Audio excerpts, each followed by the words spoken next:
Sveicināti un laipni lūdzam jūs Icebox LV. Šobrīd atrodamies arēnā Rīga, kur savu rīta treniņu pirms 4 spēļu māju sērijas aizvada Dinamo Rīga. Pirms šī vakara spēles Dinamo Rīga kontā ir 53 punkti un 10. vieta Rietumu konferencē. 8. vietā esošajai Torpedo šobrīd 59 punkti. Tātad no play-off zonas Dinamo Rīga šķir 6 punkti un attiecībā pret Torpedo 1 spēle rezervē.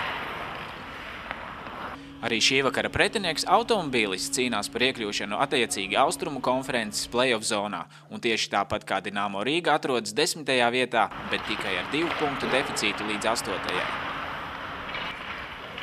Abām komandām šī vakara 3 punkti ir ļoti nepieciešami.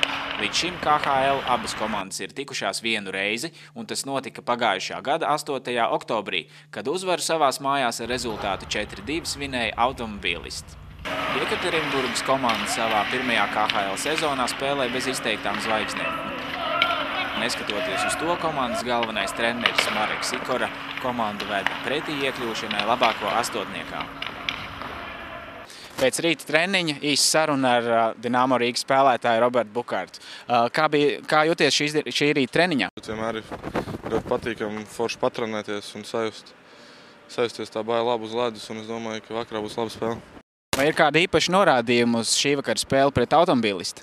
Norādījums tikai viens – gatavoties uz katru spēli. Un tā ir vienkārši katra spēle ir svarīga, jo mums jātiek play-off zonā un katra uzvara ir no svara.